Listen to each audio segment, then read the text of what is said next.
Pagi ini kita lanjutkan menyambung dari surah Yasin yang kita bahas ya, sedikit-sedikit. Kita sampai ke ayat 51. A'udzubillahi minasyaitonirrajim.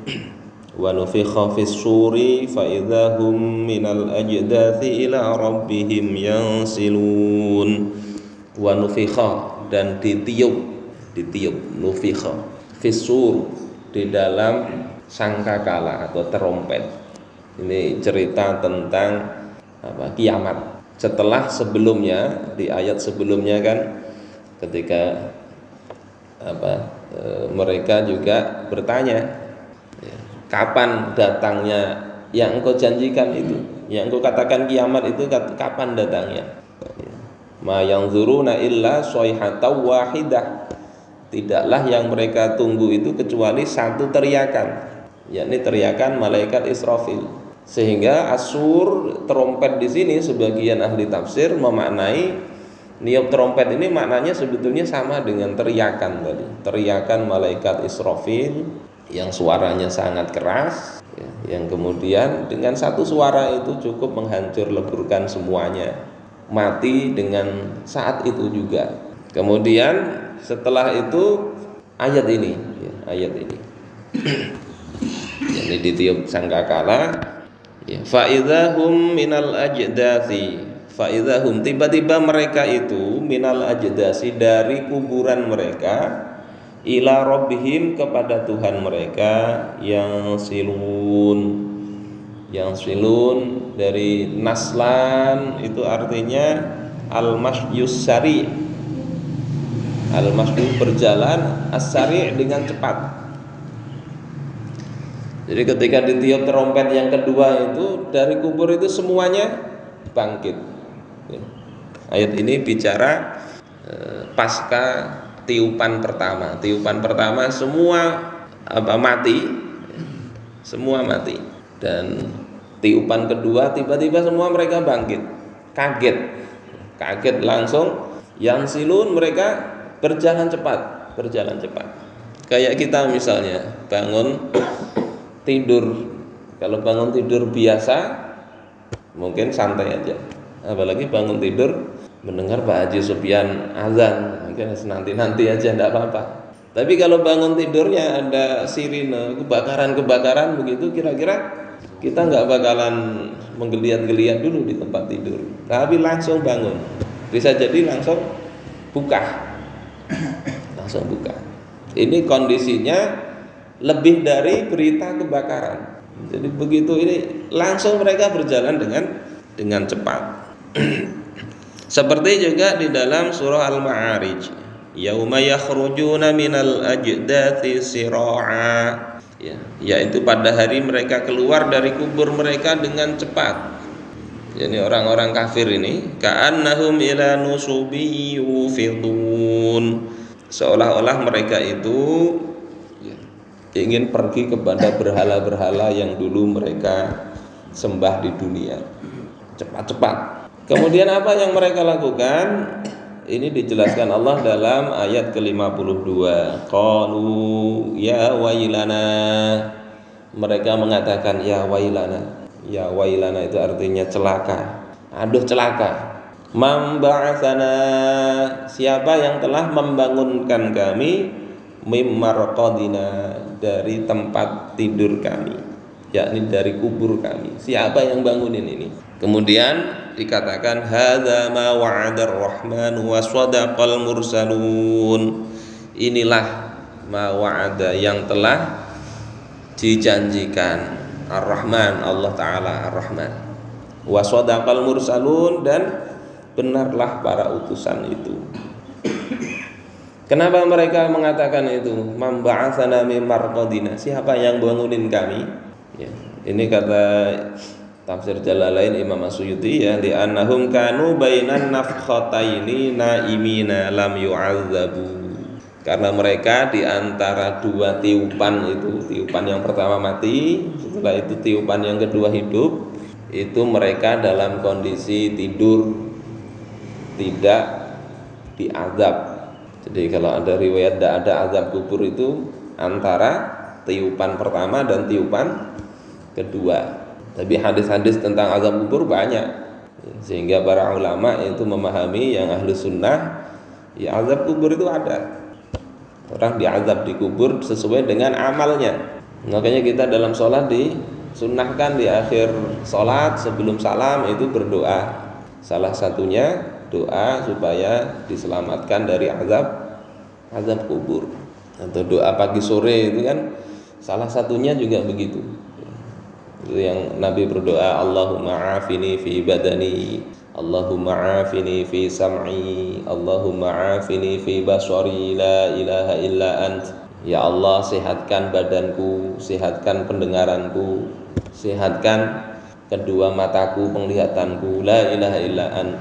Tidak ada Tuhan selain Engkau. Ini doa bagus dibaca pagi ini. Kemudian sambungannya, Allahumma inni a'udzubika minal kufri wal faqr. Ya Allah, aku berlindung kepada Engkau dari kekufuran dan kefakiran. Wa a'udzubika min azabil qabr. Dan aku berlindung kepada Engkau dari azab kubur. La ilaha illa ant. Tidak ada Tuhan selain Engkau. Baca 3 kali juga itu pagi sore. Insya Allah Allah jauhkan dari kekufuran dan kefakiran kalau diijabah doanya. Tapi kalaupun tidak diijabah, Allah ganti dengan kebaikan yang lain. Jadi di situ kekufuran, ingkar kepada Allah, kefakiran, kemiskinan. Sehingga ada sahabat, ya, kalau di dalam riwayat yang lain, Rasul berlindung dari minal kufri wad dain, dari kufur dan utang. Kalau hadis ini dari kufur dan fakir. Sehingga sahabat ada yang bertanya, ya Rasulullah, ayatilul kufur, ad-dain al-kufur. Ya wahai Rasulullah, apakah utang itu setara dengan kekufuran? Setimbang, sama. Kok doanya begitu? Minta berlindung supaya tidak kufur dan tidak punya utang. Di sini kira-kira mudah-mudahan tidak ada utangnya lah. Atau kalau ada utangnya, mudah-mudahan Allah segera lunaskan utang sampean. Maka Rasulullah menjawab, ya, utang itu setara dengan kekufuran. Kok bisa? Dijelaskan oleh Imam As-Sindi dalam Hasyiah As-Sindi. Yakni hutang dan kekufuran itu sama-sama menghalangi seseorang masuk surga. Jadi belum bisa masuk surga kalau hutangnya belum selesai. Selesainya di mana? Ya nanti di akhirat diselesaikan. Sama orang kafir tidak bisa masuk surga karena kekafirannya. Orang berhutang tidak bisa masuk surga karena hutangnya. Cuma bedanya, kalau orang kafir itu ya selamanya tidak bisa masuk surga. Kalau orang berhutang nanti di akhirat diselesaikan. Selama belum selesai belum bisa. Selesainya gimana? Ya dibayari. Dibayari atau yang nanti berhutang, yang dihutangi nanti dipanggil di akhirat. Punya hutang ke Pak Haji Subian misalnya. Pak Haji Subian sudah mau masuk surga karena jadi jual panggil. Ini bujur kasih anang ini punya hutang lawan pian. Bujur ya punya ditagih-tagih kada mau bayar. Akhirnya apa? Ya didamaikan. Bisa jadi dibayari dengan kebaikan-kebaikan dari yang berhutang tadi. Jadi ya amalnya yang berhutang tadi itu diberikan kepada dia yang dia hutangi itu, yang dia berhutang kepadanya. Ya makanya bisa tekor juga amal orang. Kalau tidak punya kebaikan, dosanya orang yang dihutangi itu, yang menghutangi disuruh bawa dia. Bisa begitu. Atau bisa juga damai. Kasihan sudah damai aja. Itu Allah Ta'ala yang menyelesaikan. Jadi dia asal ada, yang penting itu ada niat, punya hutang itu niat membayari. Itu sudah, mudah-mudahan Allah nanti mudahkan urusan di akhirat kalau tidak selesai di dunia.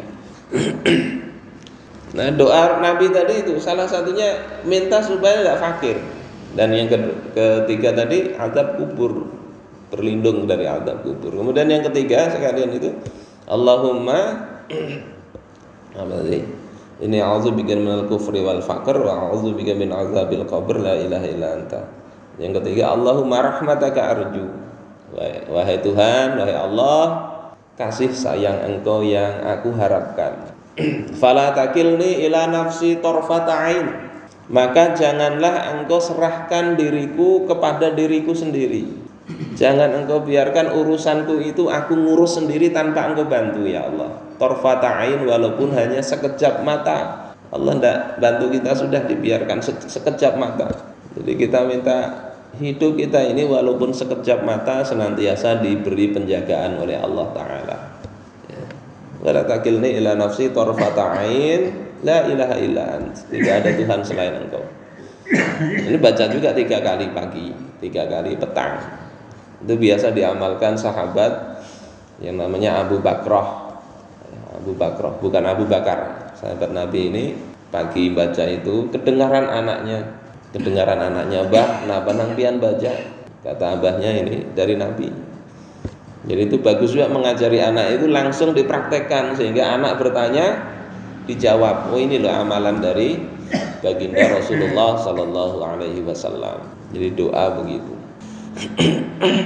Jadi azab kubur itu ada dalam banyak riwayat yang sahih. Dalam tafsir Ibnu Katsir, ketika mereka bangun itu ya'nuna min kuburihim alladzi kanu ya'taqiduna fid darid dunya annahum la yub'atsuna minha. Mereka itu baru melihat dengan mata kepala sendiri dari kubur mereka bahwasanya yang dulu mereka percayai bahwasanya tidak ada lagi dibangkitkan. Banyak orang tidak percaya ada kehidupan setelah mati, banyak nggak percaya. Sekarang ini kaum kaum agnostik ya namanya. Mereka percaya Tuhan gitu, tapi tidak percaya ada kehidupan setelah mati. Dan banyak begitu di negeri-negeri Eropa itu banyak. Ada survei di 12 negara Eropa itu 70% lebih generasi muda mereka nggak percaya lagi Tuhan itu. Jadi dari agama Kristen itu banyak tidak percaya Tuhan lagi generasi mudanya, sehingga gereja-gerejanya banyak tidak diisi. Akhirnya banyak juga orang Islam membeli gereja jadikan masjid. Kalau di sini bisa dituduh radikal itu. Apa gereja dijadikan masjid? Dibeli tidak apa-apa. Karena tidak terpakai. Ada yang sampai 92% itu di satu negara yang di survei itu generasi mudanya tidak percaya Tuhan, sudah nggak percaya agama. Musibah ini. Kalau kita punya anak tidak benar-benar kita pendidikan agamanya ini, bisa jadi seperti itu, ketularan. Mudah-mudahan Allah jaga zuriat kita ini. Jadi ketika sudah bangun begitu, baru mereka melihat dengan mata sendirinya, sadar, oh betul ada. Kemudian mereka katakan, ya wailana man ba'atsana min marqadina. Celaka siapa yang bangunin kami dari tempat tidur kami. Seolah-olah merasa baru bangun tidur. Kata Imam Ibnu Katsir dalam tafsirnya, wa hadza la yanfi azabahum fi quburihim. Ayat ini tidak menjadi dasar menafikan azab kubur. Jadi bukan, oh kalau begitu kan di kubur tidak disiksa. Tadi sudah dijelaskan oleh Imam As-Suyuti, itu antara 2 tiupan. Imam Ibnu Katsir jelasin li'annahu bin nisbati ila ma ba'dahu fi syiddah karruqad. Sebetulnya bukan tidak ada azab antara 2 tiupan, tapi kata Imam Ibnu Katsir, ini perbedaan penafsiran ya. Kata beliau, sebetulnya mereka tersiksa juga, cuma dibandingkan dengan kondisi yang lebih berat setelah itu, maka azab kubur itu seperti tidur aja. Azab kubur tidak ada apa-apanya dibandingkan dengan sakitnya setelah itu. Pian misalnya ada sakit, pening-pening sedikit, terus tiba-tiba ada orang besi yang panas, kemudian tiba-tiba ditempelkan ke punggung sampean. Kira-kira sakit kepala sedikit jadi terasa enggak? Pening-pening sedikit enggak terasa, karena apa? Ada sakit yang lebih besar, yakni dicos besi panas itu. Azab kubur seperti itu tidak terasa lagi, seolah-olah tidur aja dibandingkan dengan azab yang akan mereka temui, dibandingkan dengan huru hara pada akhir zaman itu, pada hari kiamat itu. Ini perkataan sebagian mufassir. Kemudian yang diambil oleh Imam As-Suyuti bahwasanya mereka itu tidur itu adalah perkataan Ubay bin Ka'ab, Mujahid, Al-Hasan dan Qatadah. Yanamuna naumatan qablal ba'tsi. Mereka itu tidur sejenak sebelum tiupan sangkakala kedua. Begitu juga kata Qatadah, wa dzalika bainan nafkhatain. Yang ayat ini ya, yakni terjadinya di antara dua tiupan. Kemudian yang menjawab hadza ma wa'adar rahman. Inilah yang dijanjikan oleh Allah taala. Ini di dalam tafsir Ibnu Katsir adalah jawaban orang-orang yang beriman. Jadi orang beriman bangun juga, tapi sadar dia, oh ini yang dijanjikan oleh Allah taala. Wa shadaqal mursalun, dan benarlah para utusan Allah taala itu. Riwayat yang lain dari Al-Hasan yakni ini jawaban malaikat. Malaikat yang ngomong ini. Dua-duanya bisa jadi benar. Bisa jadi keduanya, malaikat ngomong, orang beriman ngomong, beritahu ini loh yang dijanjikan Allah taala dulu, yang kalian tidak percaya. Terus ayat berikutnya Allah katakan in kanat illa sayhatan wahidah fa idzahum jami'un ladaina muhdarun. Tiadalah itu selain sayhatan wahidah, satu teriakan aja. Fa idzahum jami'un ladaina muhdarun, tiba-tiba mereka itu dikumpulkan di depan kami di padang mahsyar, terkumpul semua. Ini menunjukkan apa? Mudah bagi Allah itu mengumpulkan seluruh makhluk manusia dari Nabi Adam sampai manusia terakhir. Tidak perlu pakai toa, cukup satu teriakan, kumpul semua itu. Nanti amalnya itu tergantung dengan apa? Kondisinya tergantung dengan amalnya. Ada di hari akhir itu mereka keringetan sampai berenang di keringatnya sendiri. Ada yang malaikat apa?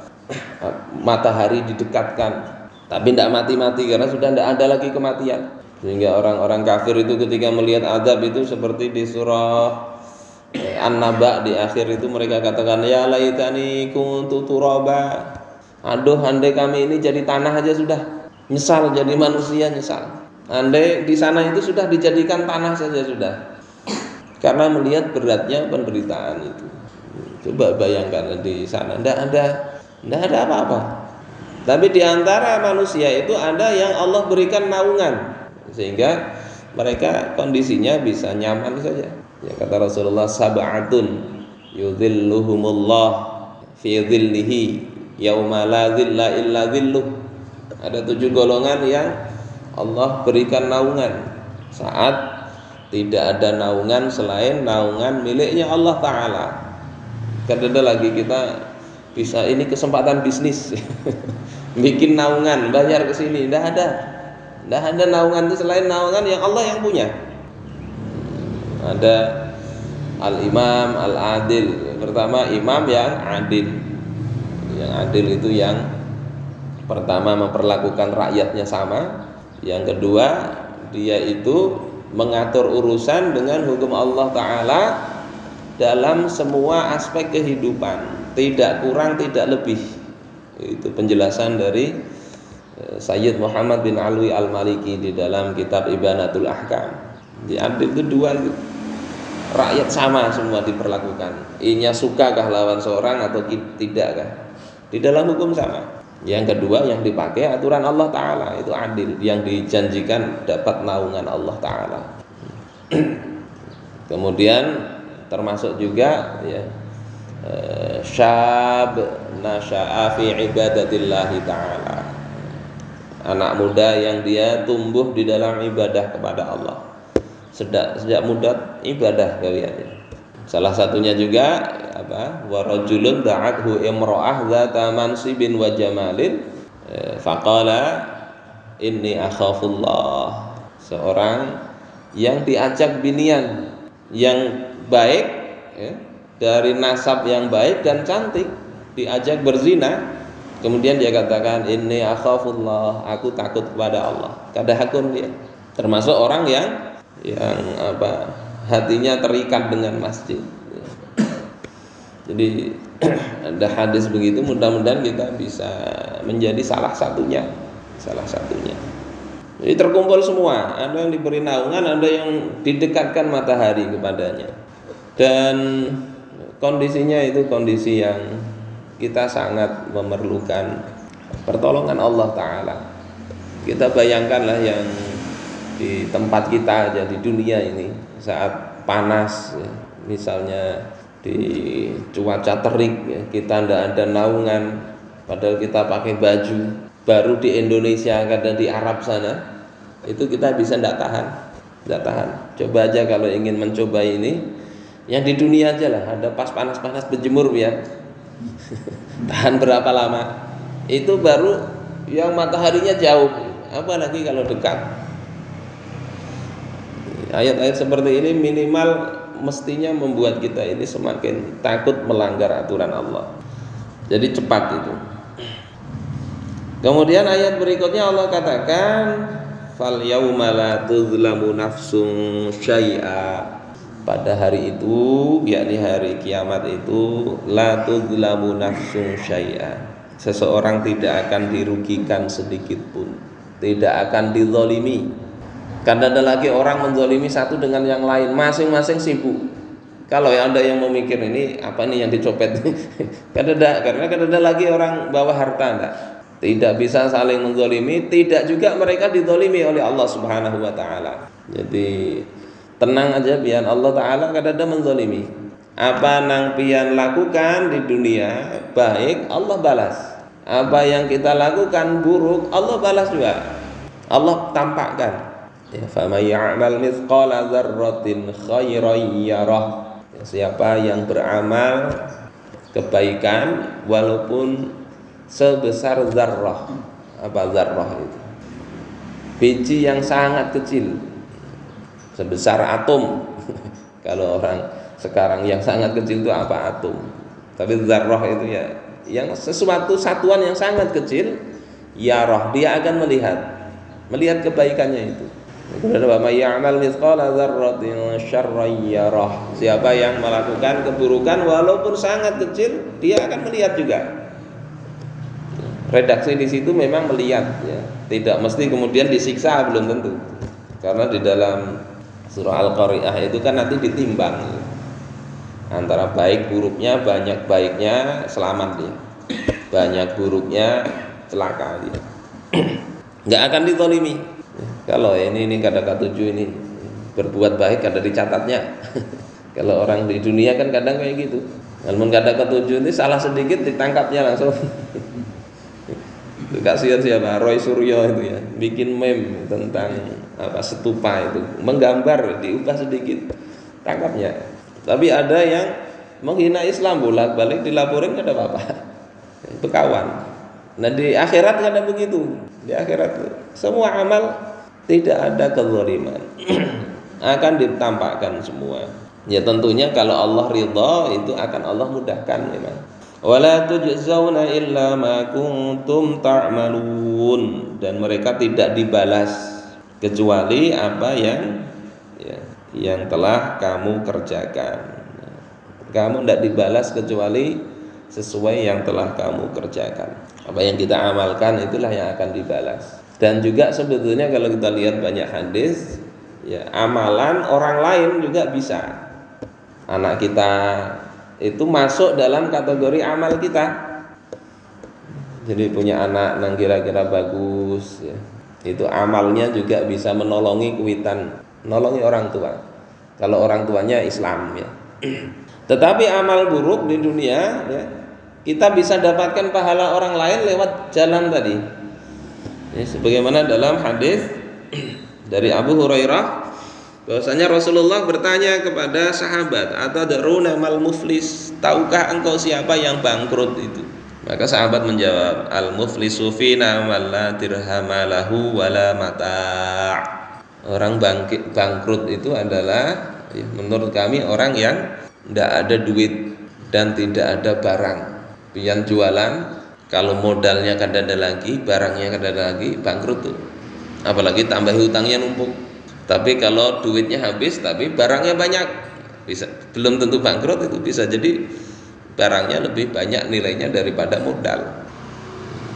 Ada teman di Banjarbaru situ, hutangnya 30 miliaran, developer, pengusaha. Tapi santai aja. Kalau aset saya laku itu berkali lipat gitu. Mudah-mudahan lunas juga hutangnya. Karena biasanya pengusaha besar ini hutangnya besar. Kalau kita usaha kecil hutangnya besar ya pusing kita. Jadi bangkrut menurut sahabat tuh duitnya tidak ada, dirhamnya tidak ada, barangnya tidak ada. Tapi Rasulullah memberikan sudut pandang yang lain. Karena kalau bangkrut seperti ini, sahabat juga ada yang bangkrut. Sayyidina Mu'adz bin Jabal itu sampai dicegah untuk mentasarrufkan hartanya karena bangkrut. Maka Rasulullah memberikan sisi lain, kata beliau, innal muflisa min ummati ya'ti yaumal qiyamah. Sesungguhnya orang bangkrut dari umatku itu adalah orang yang datang pada hari kiamat bisolatin, dengan membawa pahala sholat rajin bener, wasiyamin puasa, pahala puasa, pahala sholat, wa zakatin pahala zakat, wa ya'ti qad syatama hadza. Tetapi dia juga datang, dia dulu pernah mencaci maki orang lain, mencaci orang, wa qadzafa hadza, dia menuduh orang yang baik-baik telah berzina, qadzaf, memfitnah orang, wa akala mala hadza, memakan hartanya orang lain. Duit dari orang kita dititipkan ke kita, misalnya kita tilep, atau kerjasama bisnis, ayo kita mau investasi kah, saya punya usaha ini, mbah itu dibawa lari duitnya, atau nipu, mohon maaf lah usahanya bangkrut ya, padahal duitnya dipakai yang lain, karena diputarkan di usaha itu, makan harta orang lain.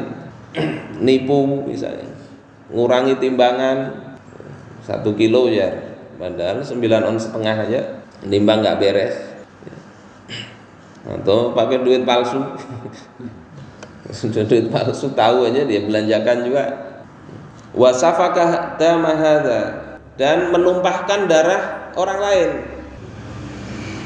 ya, membunuh orang atau melukai orang tidak bersalah dituduh macam-macam, dibunuhnya. Wa daraba hadza, mukul orang lain.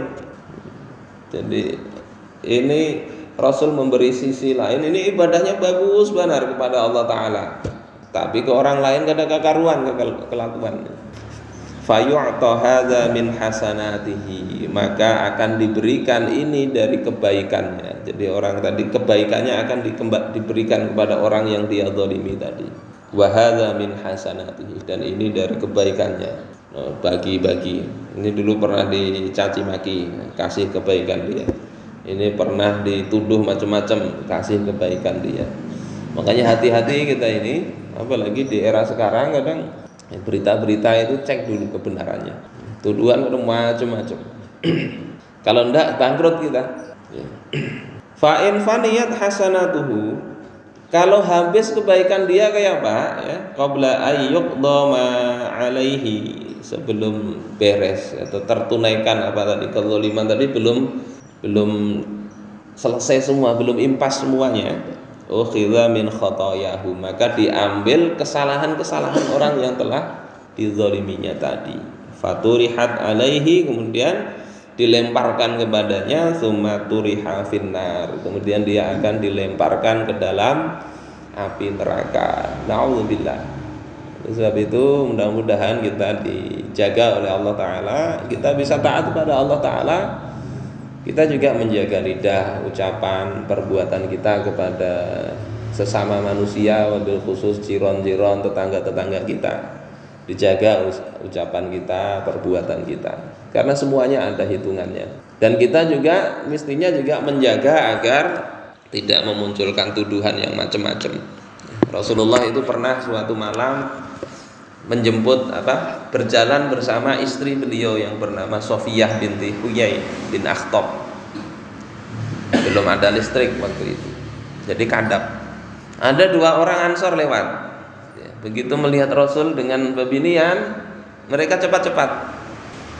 Maka Rasul katakan pelan-pelan, ini Sofiyah istriku ini. Kata mereka, enggak apa-apa ya Rasul, kami enggak menduga macam-macam. Jadi Rasul katakan sesungguhnya setan itu berjalan pada diri manusia pada jalan darah. Artinya apa? Waktu itu mungkin nggak menduga macam-macam, tapi mungkin sampai rumah setan itu ganggu. Itu tadi Rasul dengan siapa ya? Pelajarannya apa?